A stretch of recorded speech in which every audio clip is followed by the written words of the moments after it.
Այսօր կներկայացնեմ հետաքրքիր փաստեր, թե ինչպես ստեղծվեց հայոց կայսրությունը Տիգրան Մեծի կողմից։ Տիգրան Մեծը հայոց կայսրությունը մեծ հայքի տերությունը ստեղծեց մեր թվարկությունից առաջ 95-ից 55 թվականներին, իրականացնելով տարածքների վերամիավորում, ռազմական բարեփոխումներ, Պարթևստանի ջախջախում եւ առաջավոր Ասիայի կարևոր առևտրային ուղիների նվաճում, որոնք ամրապնդվեցին նոր մայրաքաղաք Տիգրանակերտի հիմնադրմամբ։ Հայոց կայսրության ստեղծման փուլերը։ Տիգրան Մեծի կայսրության ստեղծումը ներառում էր հետևյալ հիմնական քայլերը.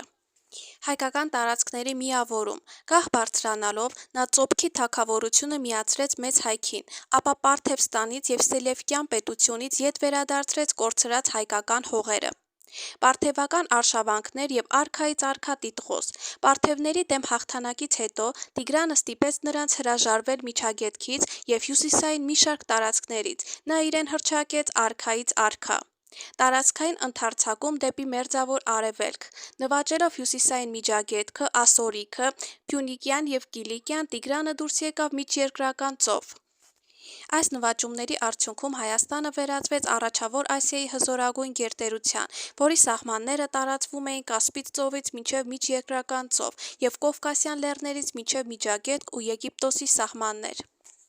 Տիգրան Մեծի օրոք ստեղծվել է հայոց աշխարհակալությունը։ Ենթակա երկրներով հանդերձ այն զբաղեցնում էր շուրջ 3 միլիոն քառակուսի կիլոմետր տարածք եւ 10 անգամ գերազանցում էր մեծ հայքի տարածքը։ Տիգրանյան Հայաստանը հելլենիստական պետություն էր, որտեղ խոսում էին 15-ից ավելի լեզուներով։ Աշխարհակալության ամենազարգացած շրջանը Անտիոքն էր, որը համարվում էր միջազգային առևտրական ուղի։ Տիգրան Մեծի օրոք Հայաստանը մարտադաշտ կարող էր դուրս բերել 300,000 զինվոր, որից 120,000-ը կազմում էին բուն հայկական ուժերը։ Հայոց արքան աչքի է ընկել նաև քաղաքաշինական գործունեությամբ։ Մեր թվարկությունից առաջ 80-ից 70-ական թվականներին Արևմտյան Տիգրիսի ափին Աղձնիկ նահանգում վերջինս հիմնադրում է Տիգրանակերտ քաղաքը, որը դառնում է հայոց նոր մայրաքաղաքը։ Տիգրանն իր անունով քաղաքներ է հիմնադրել նաև այլ վայրերում, այդ թվում Արցախում։